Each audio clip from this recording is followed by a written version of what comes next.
සුබ දවසක් හැමෝටම. හෙල්දි කිචන් දිනු YouTube channel එකත් එක්ක එකතු වෙලා ඉන්න හැමදෙනාම ආදරෙන් පිළිගන්නවා. අද මම ඕගලන්ට කියලා දෙන්න යන්නේ පැයකමාරක් වගේ අඩු කාලයකදී හරිම ලේසියෙන් පිරිසුදුවට ගෙදරදී කොහොමද උඹල කඩ හදාගන්නේ කියලා. මම අද උඹල කඩ හදාගන්න පිරිසුදු කරගත්ත ටූනා වර්ගයේ මාළුවෙක් තමයි අරගෙන තියෙන්නේ. ඉතින් ඕගලන්ට මේකට බල මාළු කූරියක් ගන්න පුළුවන් නම් මේක වඩාත් රසවත්ව හදාගන්න පුළුවන්. එහෙමත් නැත්නම් ටූනා වර්ගයට අයත් කෙලවල්ලා ඇටවලු වගේ ඕගොල්ලෝ කැමති මාළු වර්ගයක් ඕගලන්ට මේකට එකතු කරගන්න පුළුවන්. මම මුලින්ම වතුර එකක් රත් වෙන්න තියෙනවා. වතුර එක සාමාන්‍යයෙන් අපේ මාළුව දාන්න පුළුවන් සයිස් වලකට තමයි මම වතුර එක රත් වෙන්න තියන්නේ. ඒකට මම ගොරකා කෑලි 5ක් වගේම ලුණු මේ සෑලි 2ක් වගේ එකතු කරගන්නවා. වතුර එක හොඳින් නටනකොට මම කපාගත්ත මාළු ආයකට එකතු කරනවා. එකතු කරලා එක පැත්තක් විනාඩි 4ක් වගේ මම තැම්බෙන්න තියලා අනිත් පැත්ත හරවනවා.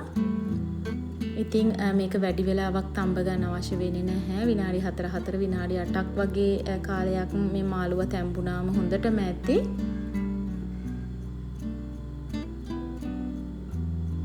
දැන් මම ඒක ලිපෙන් අයින් කරනවා. ලිපෙන් අයින් කරලා මම මේක නිවෙන්න තියනවා. මේ වෙලාවේදී මාළුවා හොඳින් නිවිලයි තියෙන්නේ. මම මේක වෙන් කර ගන්නවා. ඉතින් කුට්ටි පිටින් මේක වේල ගන්න අවශ්‍ය කෙනෙක්ට පුළුවන් මේක කෑලි වලට කපාගෙන වේලෙන්න තියන්න. අවුවේ වේලනවා නම් දවස් 4ක් වගේ ඔයගලන්ට වේල ගන්න වෙනවා. ඉතින් oven එකේ වේලනවා නම් ඒකටත් සාමාන්‍යයෙන් පැය ගාණක් වැඩිපුර oven එකේ වේලන්න ඕනේ. ඉතින් අනිත් එක තමයි මේක කුට්ටිය පිටින් අපි වේල ගත්තට පස්සේ කෑලි කපා ගන්න ගියාමත් ටිකක් කරදර නිසා මම මේ විදිහට මේක කුඩු කරලාම එක සැරේ වේල ගන්නවා. එතකොට හරිම ඉක්මනින් ලේසියෙන් වේල ගන්න පුළුවන්. මේ විදිහට මම මේක පොඩියට කෑලි වලට කඩාගෙන වැඩිපුර වතුර ටික මේ විදිහට මිරිකලා අයින් කරගන්නවා.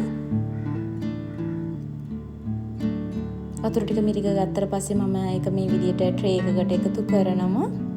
ඉතින් තුනී ලේයර් එකක් විදිහට මාළු ටික ඈතින් ඈත හිටින්න මේක එකතු කරගන්න ඕනේ. එකතු කරලා හොඳින් ට්‍රේ එක පුරාම මේක තුනී කරගන්න ඕනේ.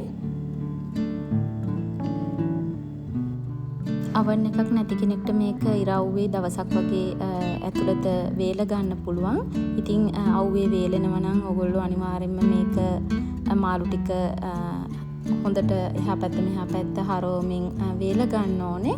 ඉතින් මේක oven එකට එකතු කරනවා නම් අඩු උෂ්ණත්වයක් යටතේ තමයි මේක වේල ගන්න ඕනේ. මොකද අපි වැඩි උෂ්ණත්වයක් යටතේ මේක වේල ගත්තොත් මේකේ නියම උඹල කඩ රස එන්නේ නැහැ. ඉතින් 90 වගේ උෂ්ණත්වයක් යටතේ තමයි මම මේක වේල ගන්නෙ. 90 උෂ්ණත්වයට මම මේක පැයකමාරක කාලයක් oven එකට දානවා. ඉතින් මේක oven එකට දාපුවාමත් අපි සැරින් සැරේ මේක කලවම් කරගන්න ඕනේ.